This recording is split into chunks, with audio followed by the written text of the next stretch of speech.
Welcome to the CEC Report. It's the 1st of May. I'm Robert Barwick and I'm joined by CEC leader Craig Isherwood. Welcome, Craig.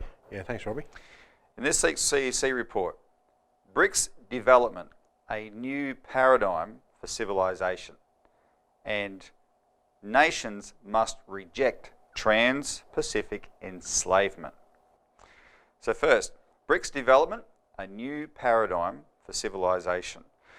Craig, this week the CEC has issued a new petition campaign that we put out on email yesterday, and viewers can get copies off our internet and they can call in and get more copies, where the title of the petition is Australia must secure its future by aligning with the BRICS in a new, just world economic order.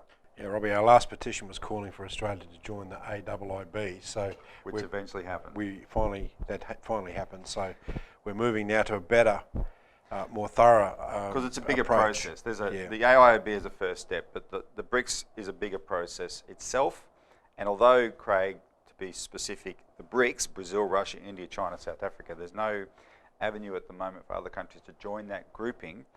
The process they've initiated, they want countries to participate in. And we highlight that process in the petition. So what we say in the petition is that you got these BRICS, the BRICS are forming a new financial architecture for the world, which is an alternative to the IMF and the World Bank system, which of course is a collapsing system, right? And the reason it's collapsing is because the policies that turned the world economy effectively into a casino of just financial paper speculation were imposed by largely the IMF. Like a country would get into debt and the IMF's response is, okay, we'll lend you money, but you have to deregulate your financial system. And that just allowed Wall Street and London parasite banks to go in there and just go nuts. Which itself, Robbie, was to take down of the Glass-Steagall system in the post-Roosevelt period, because Roosevelt had brought in, through a Bretton Woods system, a very strictly regulated financial system, whereby this parasitical speculative element was not allowed into the banking system. Oh, I mean, you still had your investment banks and your merchant banks, but they didn't function as like the entities of the commercial banks. The commercial banks and these other banks were completely separate. But in the post-1990s period, late 1990s, where you had the takedown of the Glass-Steagall, then you started to see the rise of the casino economy, whereby depositors' funds were then used for speculation by these big banks, to the point that now we've got these raft of too big to fail banks that we have, as we've been calling, we have to go back to a global Glass-Steagall. And a Glass-Steagall is a system that actually, where the financial system ensures the physical economy functions. Now that, if you could create a Glass-Steagall system, Craig, and then say, oh well, now that we've got these rules, we'll let the market, fix up the physical economy. But it's not going to happen quick enough. So what the BRICS are doing is saying, let's create these multilateral banking institutions that governments can join. So many different governments from different countries join them. And they are, well, the 5 BRICS countries have their own, called the New Development Bank. China said, well, let's have one that everyone can join. That's the Asian Infrastructure Investment Bank. And by the time the deadline closed, and we were sort of the last one in at the door before it shut, 57 countries have joined this bank. And what's really good about that is a lot of these countries, for example, Saudi Arabia and Iran are both members. Now, Saudi Arabia and Iran are like in the Middle East, Russia and America in the Cold War, right? They are the polar enemies in the Middle East, but they're now partners in this development bank, right? And it's just one of these things where, because China has set the agenda here to say, look, this is what we've done, and the whole world sees it. Here's China has created this economic miracle of building itself out of poverty with investment in physical infrastructure. Here's what we've done. We're going ahead with this. Do you want to join us? No country can afford not to. I think, Robbie, the clearest example is that if people jump on our website and have a look at Jeremy Beck's presentation about what China's done, it's available on our website clear as day, and people can see. They should have the sense of, holy heck, how's look what China's doing. What are we doing? I mean, with the joke in Australia, do we have any railways? I mean, yeah, well, that's right. We highlighted this at our conference. So, compare Jeremy's presentation. Go to our website and see what China's doing. And in Australia, in 2013, the Australian government said, well, we've looked at the idea of a fast train from Melbourne to Brisbane. Yes, it's viable, but it'll cost $104 billion and take 50 years to build. And they said this in all seriousness with a straight face. And of course, if any Chinese person heard it, they'd be rolling around the floor laughing, thinking, what the hell? So we actually think, Craig, that it might be a good idea to request China come to Australia and build it for us, because they'd have it done in a couple of years. We'll do it as a joint project, because we've got lots we can contribute to that, of course. But no, exactly. The intent, the know-how on how to do this, the organisation process is something that they are obviously masters at. So the conclusion of our petition says this. It calls on the Australian government, quote, to commit Australia both to full participation in the AIIB and to full support for the BRICS initiated process of creating a new financial architecture for the world as the basis of a just economic order. Because that's what we said. It's not just AIIB, it's a bigger process than that. We have to see ourselves as participating in this alternative to the failed IMF World Bank system. Because also, Craig, if we stick with the IMF World Bank system, the world's going to end up in world war. That's just the bottom line, right? And because you're getting this, if the countries that control the IMF World Bank system, you know, Europe and the United States want to stick with it, and not let other countries develop their own system, you're going to have a war. In the interest of peace and in the interest of prosperity, we have to go in this direction. And I want to make this point because it's a beautiful irony. This is not pie in the sky stuff, as we've alluded to. When you talk about the solutions to the economic problems, some people think, you know, yeah, it sounds good, but that'll never happen. This is happening now, right? China is an example. As we said, people see in Jeremy Beck's presentation, all the infrastructure that's being built around the world through this process is an example. Egypt is an example we'll talk about in the next segment. It's happening now. And then one thing that occurred to me is we have a, we might even be able to play this few seconds of it, but we had a video product that we produced in 2008, Craig, called the Homeowners and Bank Protection Bill, the Only Solution, right? And it starts off with footage of Joe Hockey talking about banking. And Joe Hockey declares, and if there have been any lessons learned, Mr. Speaker, over the last 30 years in Australia, it is the government should not be involved in banking. That's been a refrain right throughout history. Exactly. It doesn't matter who it is in the conservative part of the government. That's what they've been saying. I mean, exactly. Except I might put it this way, Robbie.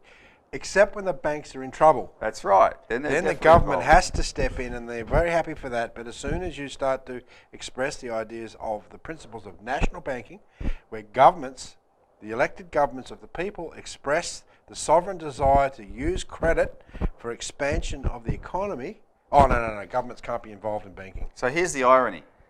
China goes ahead and does this stuff. China has put out $20 trillion in credit since 2009.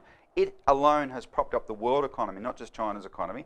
So it's going ahead with these development banks that it's inviting governments to join, not private companies. Governments are members of these banks, right? And in order to not miss out, who's been the most enthusiastic member of this current government, the Abbott government in Australia, joining this as a government involved in this multilateral government bank? Joe Hockey, right? Because, of course, the world has changed rapidly. It's happening now, people, and that's why we have to say that's the direction the world's going. If Australia doesn't go in that direction domestically, we're missing out. So when we come back, we're going to take a break now. When we come back, we want to play a video that the Schiller Institute's produced on that, and then we'll talk a little bit more about it.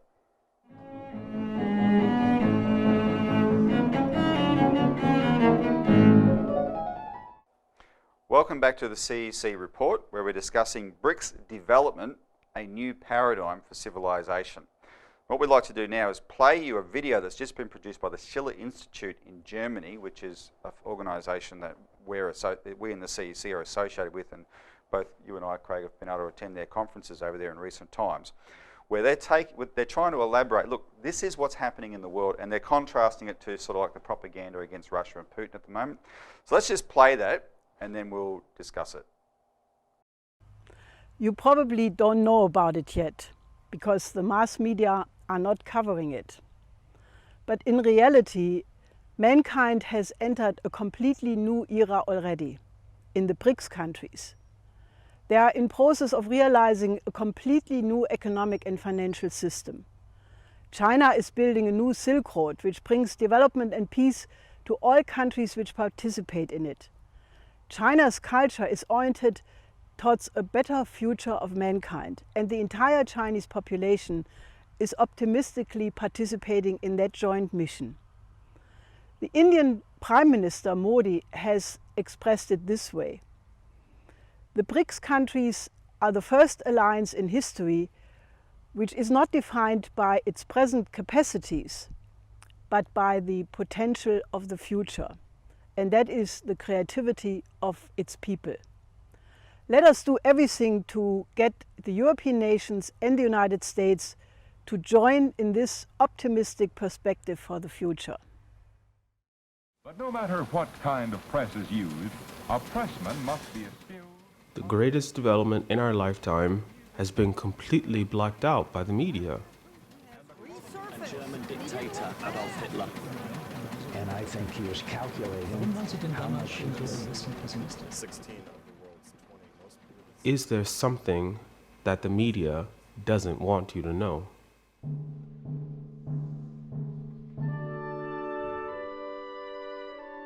人类只有一个地球，各国共处一个世界。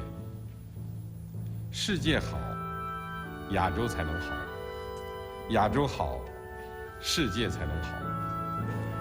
中国最需要和谐稳定的国内环境与和平安宁的国际环境。任何动荡和战争都不符合中国人民的根本利益。中国近代以后遭遇了100多年的动荡和战火，中国人民绝不会将自己曾经遭受过的悲惨经历强加给其他国家和民族。纵观历史，任何国家试图通过武力实现自己的发展目标，最终都是要失败的。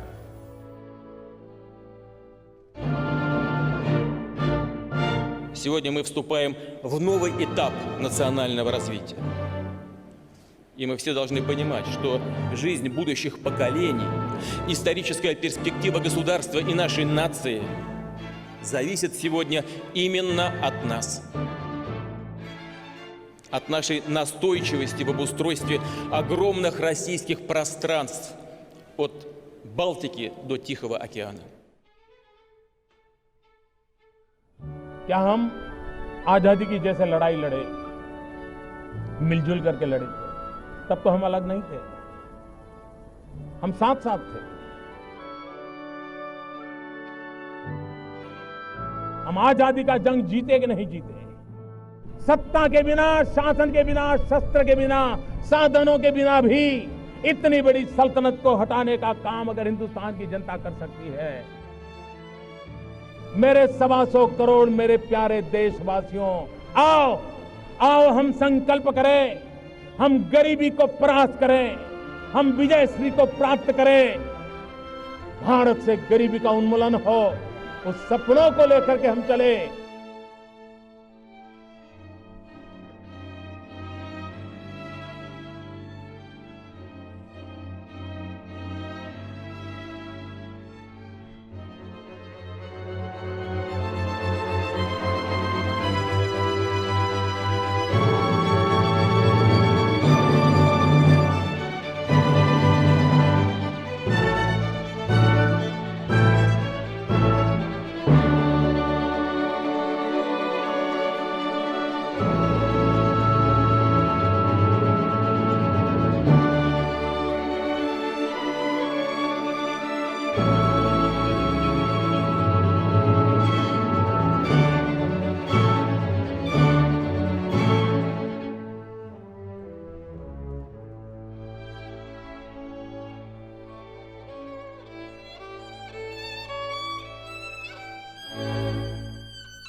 So Craig, that's a pretty inspiring picture, right? And I just wanted to highlight one aspect of it because you've had personal experience with it. Because this is happening now. That's what the video says. Look, this is what you're not hearing on the news. These projects are being built now. One of the most exciting places is Egypt at the moment because of the second Suez Canal project. And you recently had a fascinating meeting with Egyptians who are visiting Australia, and you discussed that in part. So what impression did you get from them about how transformative that project is? When a government makes its mind to do something, Robbie, and has the interests of the population, for the general welfare of the population, you can shift things you never thought possible overnight. And that's what we had the privilege of having some discussions after our last press release on Anzac Day, where we actually warned people not to believe all the propaganda that this war was a genocidal war of the British Empire. Well, that press release went out. It was picked up by the various groups in Australia, and there's a gentleman down who was travelling down from actually Egypt. His name is Dr. Ashraf Sabri, and we hope to feature him on our show further down the track. Interview him soon, And we'll interview him on that for the show. But the Arab Union of Veterans and War Veterans of Egypt were taking the opportunity of the 100-year celebration to send someone down to participate in our Anzac Day celebrations. So they sent Dr. Sabri down. Now, he happens to have a long history, a military history in his family. He had a general who was killed in World War I, but he's done a lot of research into the history of the collaboration between Egypt and Australians. And we were staggered to find out not only was there 660,000 Egyptians killed in World War I, compare that to 60,000 Australians, but the Egyptians were on the front lines with the Australians at Gallipoli. They were the ones helping to dig the trenches. They were the ones that were burying the Anzacs. And obviously the Anzacs were burying the Egyptians as well. So there's a very, very close collaboration between Egypt and Australia. So when he saw our press release, and when the organisation saw our press release, they wanted to have a discussion. And what we learnt was, first of all, the Suez Canal is going to be built 2 years ahead of schedule, right? Now, they're also talking about building a city 10 times the size of Cairo. Hang on a second, Craig. That can't be true because I understand it's a government project. Governments can't do anything right. Yeah, but this is not the Gillard model, Robbie. This is the CEC model. Now, the important to understand here is that Egypt has come through a revolution. Yep. You had the Arab Spring, which was the Muslim Brotherhood taking over from the previous government. That was a nightmare, and that's known as a nightmare. You had the military step in what was called a rebellion. And we got stories, Dr. Sabri told us about the story about 90-year-olds, 80-year-olds would take their couches down on the street and they would sit in the street. 30 million people would just protest out of 90 million people against the Muslim Brotherhood. And this Brotherhood, of course, is only 200,000 people in 90 million. But what you saw, Robbie, was a complete revolution of cultural optimism. So CEC came in and said, we're going to put the country to work. We're going to take all our unemployed people and put them to work. We're going to use the credit that's inside our nation to build these things. We're not going to go over cap in hand to the IMF. We're going to use our own internal credit to do this. And it's been so successful. Like I said, the Suez Canal is going to be built 2 years ahead of schedule. They're building multifaceted agricultural precincts, to decentralise the population out from the delta, which is up, the Nile Delta area where 95% of Egyptians live. A whole new city bigger than Cairo, I believe. 10 times. Yeah, right. But on the most modern technology available in order to decentralise the population. And just finally, this particular gentleman is a medical doctor, and he was so inspired. What did he do? Well, what happened was that once he heard that CEC was going to build the Suez Canal, he volunteered with 10 other doctors and said, I want to build a field hospital. So once every 10 days, he is one of the doctors that's part of this field hospital, and they do it for free because they're so inspired that they want to provide medical facilities for 25,000 workers. That's the degree of enthusiasm you have in Egypt right now. It's stunning. And that's one little pocket that, as the video alludes to, this kind of thing is happening on a broader scale and will happen on a broader scale, and Australia needs to participate in that. All right, let's take a break, and when we come back, we're going to talk about the very opposite.